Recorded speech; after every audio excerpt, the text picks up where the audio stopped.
Inga mana ingari o tina koutou katoa, no mai, haere mai, rangatira mā, kia ora. Very warm welcome to you. And this is at a very important council meeting. Could I invite Petera Hakiwai to come forward and start our meeting today with a karakia. Kia ora, Petera.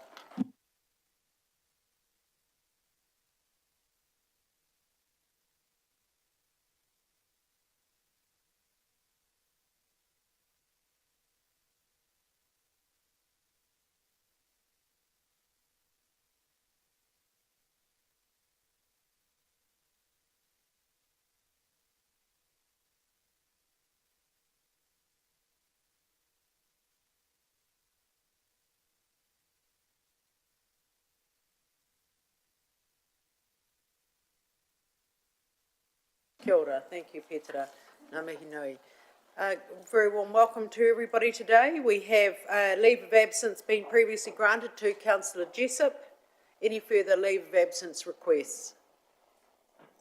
No, thank you. Conflicts of interest. Can I remind councillors to declare any conflicts of interest as we come to them?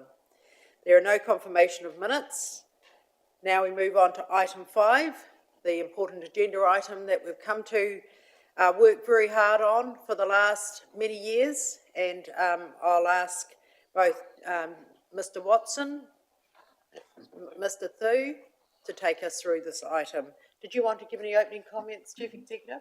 No, just through you, Your Worship, and good afternoon, councillors. Just to reinforce, this has been many years in the making through previous governments, Three Waters reform that became the current government's Local Waters Done Well initiative, but as a legislative requirement for councils to provide government by the 3rd of September a water services delivery plan that included the delivery arrangements. This has been an extensive process with a lot of engagement with community, and the presentation today that Mr Watson and Mr Thu will talk to briefly is the water services delivery document. It's a compliance document that sets out both the financial and technical information that make up a water services delivery plan. So with those comments, happy to pass to Mr Watson and Mr Thu just to make some brief comments. Thank you. Thank you, Your Worship, and through you, I'll take the report as read. The Water Services Delivery Plan is essentially a compliance document. It supports the decision that was taken by Council on the 31st of July to work with our fellow regional councils to establish a joint water services entity, and as part of the statutory requirements under the Water Services Preliminary Arrangements Act, the plan needs to be signed off by the Secretary of Local Government. It is 135 pages. The construct very much based on templates and guidance given to us by the Department of Internal Affairs. There was not a lot of variability in terms of how we could sort of pull this together. It is very technical in nature. It covers a bit of finance and then a lot of discussion on our asset management and our asset conditions. We do have 10-year financial forecasts in there, similar to an LTP. We do talk about how we will make this financially sustainable and how that will be achieved by the 30th of June, sort of 2028. And it does encompass quite a high-level implementation plan, but it's a one-off transitional document. So as we move into the water services organisation and the water services strategy is prepared, that will become more the enduring document, not the WSDP that we have here today. Essentially adopting it will then ensure that we meet our statutory obligations, and then it confirms Hastings' commitment to the regional collaboration, but it is not the end of local water done well. We can say now this would be the end of the beginning. There is a lot of work that will need to go, and we will move quickly into what are the next steps by sort of setting up and convening the transitional governance sort of group, who would then identify the establishment board, who would then identify the establishment CE, and then so we would move on. That's all I want to say. I'll pass it over to Mr. Thu. I can maybe talk about some of the technical nature of the document as well. Thank you, Mr Watson. Welcome, Mr Thu. Through you, Madam Chair, as has already been repeated, this document is a once in a moment. It does include a lot of information, but whilst it looks heavy, it's very summarised information that could be easily gleaned across all three entities. So lots of information, which really in section B, which is where Steve and the team and the other councils put through in terms of asset, it's just identifying what is the likely investment need. So where are people at with drinking water standards? Where are things at in terms of wastewater compliance and consents? Where are things looking at in terms of asset lives and potential renewal investment? So really the key things that this compliance document is doing, as already has been said, is what is the investment need? How do you pay for it? And obviously all that PwC modelling, which councils worked through before, and through the community, and that transition plan. One thing I will add in there, and we've talked about it before, the ongoing conversation will continue across with mana whenua, with the PSGs, the tai whenuas and so forth, just to actually help inform, as per the heads of agreement, how do we govern and control that system. As previously noted, this is the end of the start, and the real work will kick in following this work. There is constitution work that will come back. There are a range of other documents. The big documents for the entity will be their strategy, which has check-ins with council and a whole pile of piece of information that will flow on from that. Happy for questions. Thank you, Mr. Thu. And our first transitional governance group with myself and Councillor Fowler is next Friday. So we're moving at pace to get moving, to get an establishment board set up. Any questions, councillors? Councillor Upatu. Thank you, Your Worship. If I could just refer to the paper, a key focus will be on improving on data confidence. During the process to date, an error was found by the modelling done by PwC. Can we just have a little bit of an understanding about the error itself and then ongoing confidence, peer review, ensuring robustness in the future? Through Your Worship. Yes, so the error was a human error in a formula in a particular cell. It didn't take into account cumulative changes in prior years in the interest calculation formula. It was looking at the in-year changes only, and the impact to that for HTC was about $150 per connection household, sort of by 34, so it was within the margins of error for HTC. Obviously the impact to other councils was a little bit different. In terms of gaining assurance over the numbers as we have in the WSTP, I've been given full access to PwC's model.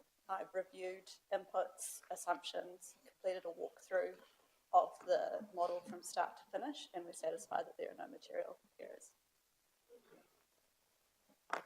Thank you. Councillor Fowler. Thank you, and through Your Worship, the DIA, as I understand it, left the door open for councils to run through their water service delivery plan. Has that been taken up by the regional CCO? Through Your Worship, yes, probably about 8 weeks ago, Councillor Fowler, we sent our draft through to the DIA just to get a sense of where we're on the right track, where we're hitting the right level of depth and detail in what we were responding to. We got very favourable sort of feedback. They gave us some areas just to work on a little bit where we had risks, some commentary on the investments needed for those where we may see those coming. Certainly talked about the affordability issue, certainly with Central Hawke's Bay sort of there as well. But very positive, and certainly we don't anticipate, based on the changes that we've made since the feedback, that there will be challenges coming through. Yeah, thank you, Mr. Watson. So that's good that they've reviewed it. It's come back. They're happy. They've given you some things to work on, and they've got a high degree of confidence. That's fantastic. My second question is, what happens if another entity wants to join our entity in terms of our water service delivery plan? What's the process there through you, Your Worship?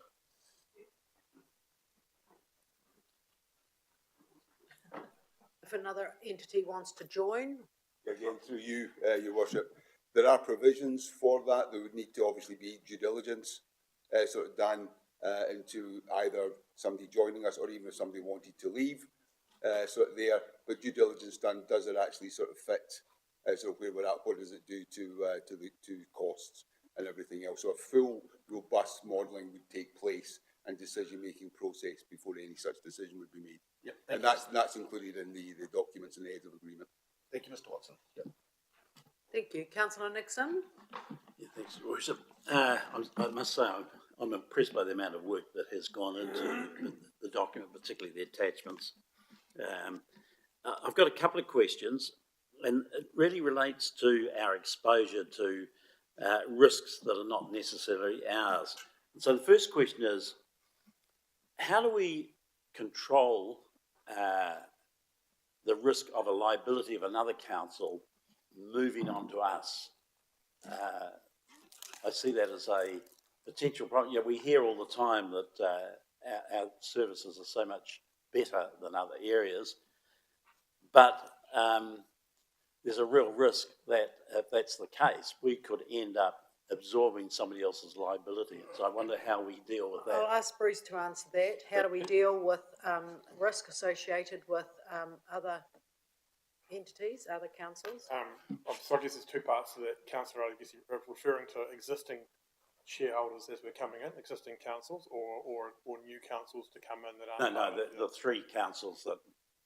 So I guess part of what, as we move forward, there's going to be a requirement for statement of expectations to be issued to the water services entity that will outline requirements around looking after infrastructure that's related to our district.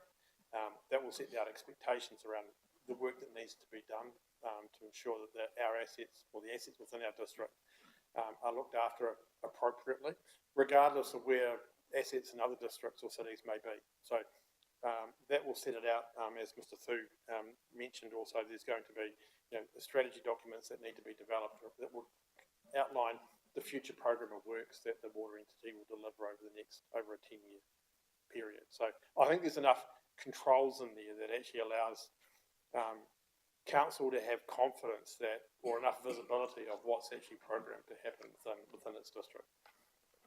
Thank you. Could I ask another question? And that is, I watched a program the other night on insurance and the rocketing rates of insurance, particularly with respect to sort of climate issues, flooding, sea levels, all that sort of thing. It was mostly based in Wellington.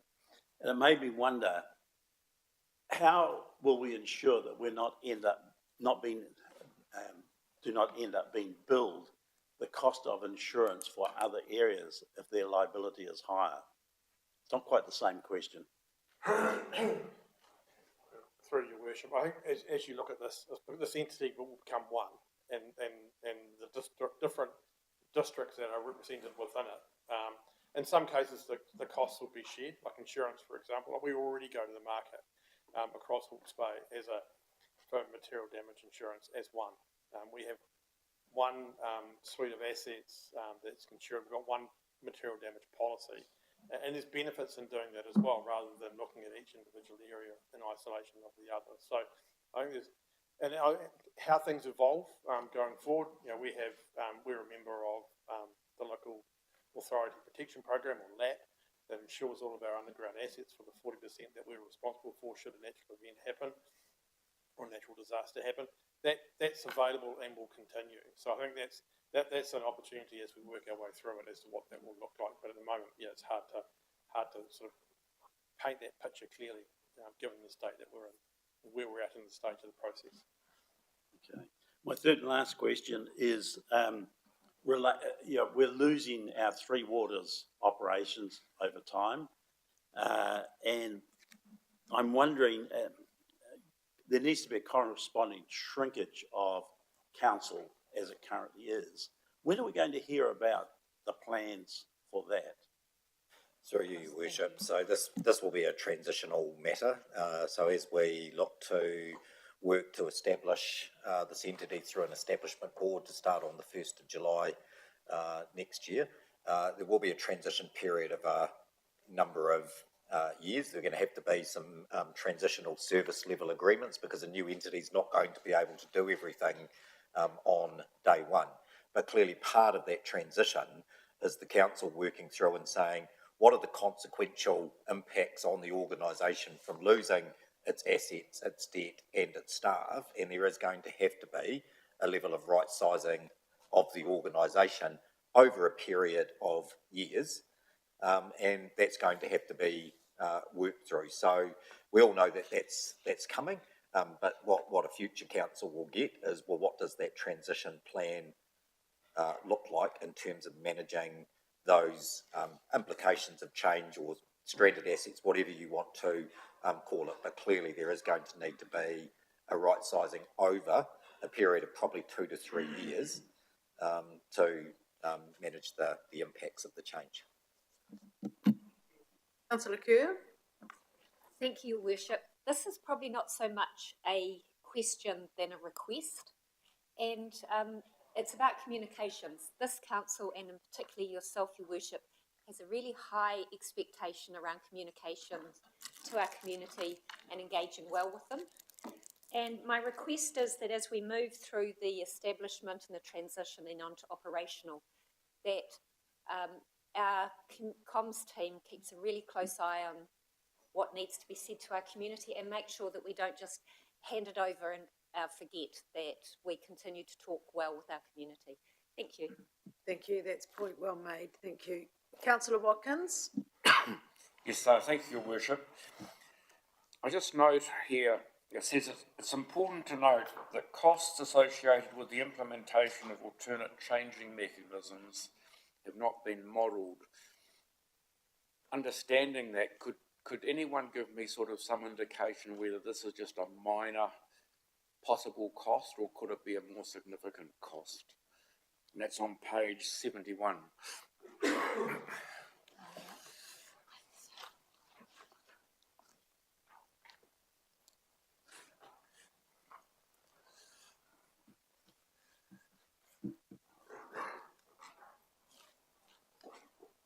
Just under the heading, it is important to note. Important to note that no cost associated with the implementation or alternative charging mechanisms has been budgeted or modelled at this stage. Through Your Thank Worship. you, Jess. That relates to changes in how we charge, how the new entity will charge for water. We know that under legislation within the next 5 years, we have to move away, or the new water entity has to move away from charging by land value. It's difficult to model how much that will cost when we don't know what the new, exactly the model for charging will be. So that's what that disclosure is about in there, to let the DIA know that we haven't included costs for changing how that is charged out to. Thank you. Councillor Monteputo Hendry? Thank you, through you, Your Worship. Page 9 or page 11, depending on which one we look at, it just has that the joint WSCCO will own all water services, etc., infrastructure and assets, just making sure that Wairoha is excluded from that, please. Through you, Your Worship, that's exactly a piece of work around transfer agreements, which will be a piece of work that comes back to council as well. To date, it's not been envisaged that the education centre part of Wairoha would transfer, but obviously that will be a decision council needs to make. Obviously the treatment plant itself would transfer.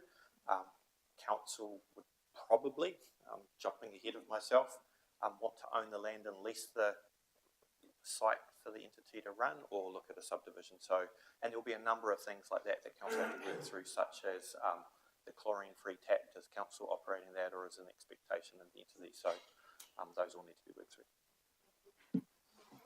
Thank you. Councillor Teo Skipworth?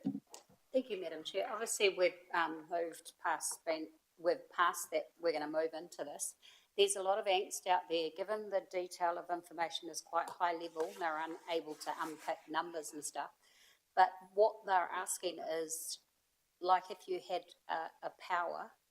if you had power, you didn't pay your power bill, it got cut off until you paid it.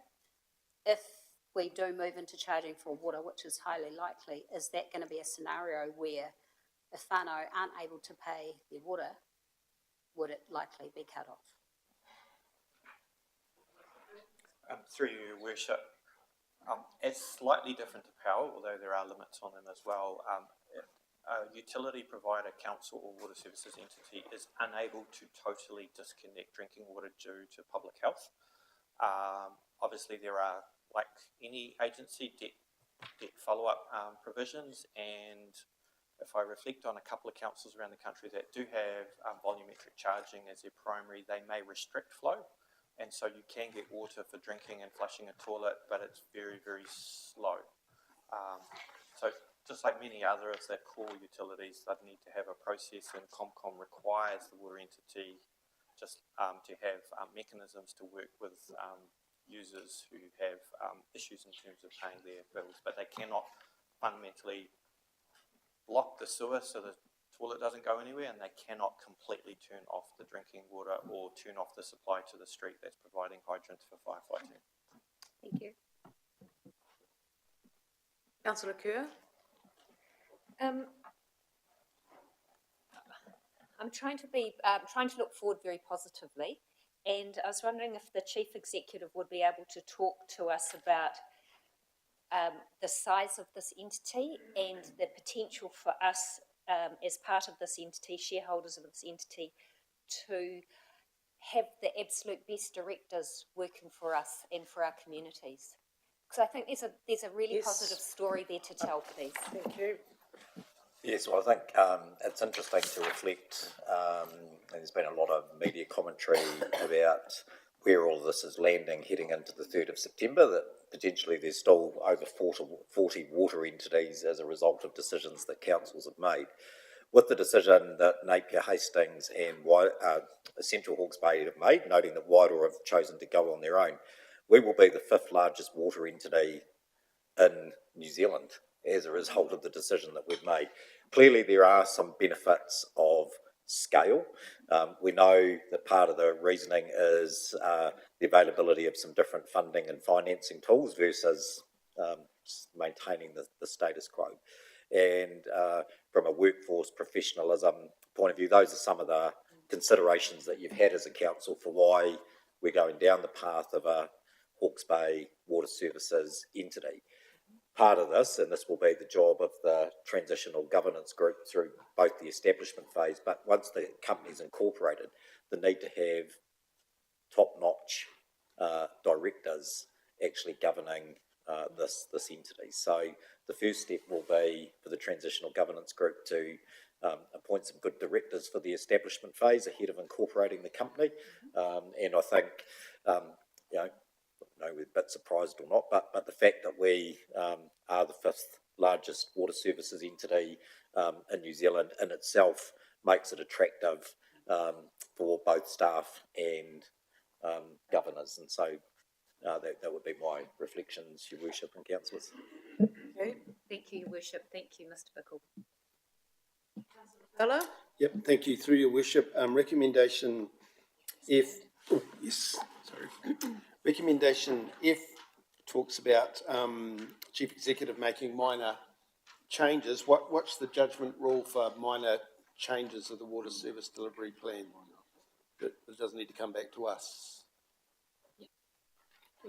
Your Worship, I think what we're talking about there, Councillor Fowler, is more moving tables around. It's much more on formatting than actually changing scope or actually the figures in the tables. Thank you. Happy to move, Your Worship. Thank you, Councillor Fowler. Do I have a seconder? Councillor Dixon. We'll move now on to debate. Would you like to speak to the motion, Councillor Fowler? Yep. Thank you, Worship.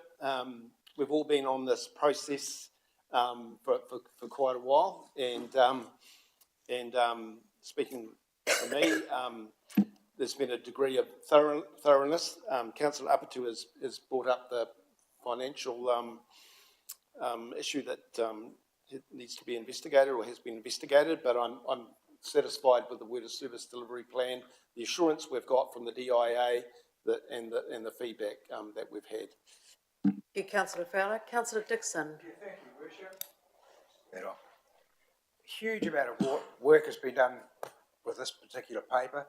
A large number of workshops we've been through. As councillors, we feel extremely well informed and they've done a job really well. And I think myself, seeing this is the very best thing we can do for Hawke's Bay. Thank you. Thank you, councillor Dixon. Other speakers? Councillor Nixon. Thanks, Your Worship. I guess my comments won't come at any great surprise. I do support the idea of having safe water, and so that is not an issue. The issue to me is the mechanism by which we get there. And I actually still believe that we should have stuck to a Hastings-only water services organisation, or the other variation, which was the same thing. And I really don't support the regional issue, because I think it is exposing us to risks that seem undefined, and I think we'll only find out about it when it's too late to do anything about it. So I will be voting against it. Thank you, councillor Nixon. We have two speakers in support of the motion and one against the motion. There are no further speakers. Just comments from me before I put the motion. Can I also acknowledge the enormity of the work as we've been sitting here for 5 years looking at how we deliver regional supply of the three waters, stormwater, wastewater and drinking water, to our community in an affordable and safe way. And it has been a journey, and many of us have been part of that journey. And I am incredibly proud that both Hastings, Napier and Central Hawke's Bay have worked together, the girl power, to find an entity that will bring and look after our community for future generations. This is transformational change of how we deliver the waters. It was always very hard for us throughout this whole process, because we know what we've been through to get to this place today. Our water services delivery plan is a very thorough document. It highlights exactly what needs to be done for Heretaunga Hastings. It highlights also what it needs to be done for our other two neighbouring councils. How we work regionally and collaboratively together as Hawke's Bay is going to be the way of the future. We have to be more efficient and more effective. We have to bring the best model to our community. I look forward to watching future councils and seeing how they will manage this. And in the meantime, we will establish a very good board to set up and take us through, people with the skills and the expertise who will help us bring this entity for the region to the best success it can possibly be. So thank you for the enormity of the work, the thoroughness of the work, and I acknowledge all the councillors who have been with me on this journey over the last 5 years as we've looked at a regional model and the best model we could bring to Hawke's Bay. Kia ora. I'll put those recommendations. Thank you. All those in favour, please say aye. Aye. Any against? Councillor Nixon, we record your vote. Thank you. That is carried. Well done.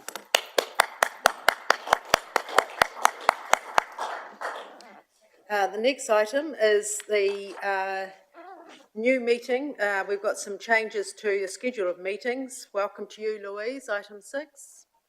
Craig's taking us through this one. Changes of meetings. You're working us right to the end. Yes, through Madam Chair, as we usually do in these quieter periods at the end of the triennium, we stack more meetings in. So, these recommendations for an extra council meeting on the 30th of September. Civic Development Committee meeting on the 30th of September, council meeting on the 23rd of September, and cancellation of risk and assurance on the 9th of September. Thank you. Councillor Butto. Happy to move. Councillor Butto. Councillor Watkins. Happy to second. Thank you. Any further comments on those changes? I'll put those recommendations. All those in favour, please say aye. Aye. Any against? Thank you. That's carried. No, items 7 and 8, there are no minor or urgent items. And on that note, I'll ask our Democratic team to cease our live streaming and thank any of our community who may have joined us today. Thank you, councillors, for this incredible hard work. I know how hard you've been working on this water services delivery plan with our staff, making sure you're well across everything that goes on, processes and systems to take us forward. So thank you. We wish you every success for future as you work through this, as you represent our region and our ratepayers with the new water services entity. And on that note, I will close the meeting and thank you. Peter, do you want to close for us? Thank you. Kia whakairia ki te tapu me te mauri o a tātou kōra me a tātou mai ki ngā pakitara o tēnei whare. Ki konei ria ki ai a tai hoa ki ka tīkina mai no kia mau ki aita. Tūturu whakamaua kia tīna me haumi e hui e tāiki. Thank you. And all the best to our candidates tonight. I'll be watching via text from Councillor Dixon. Go well.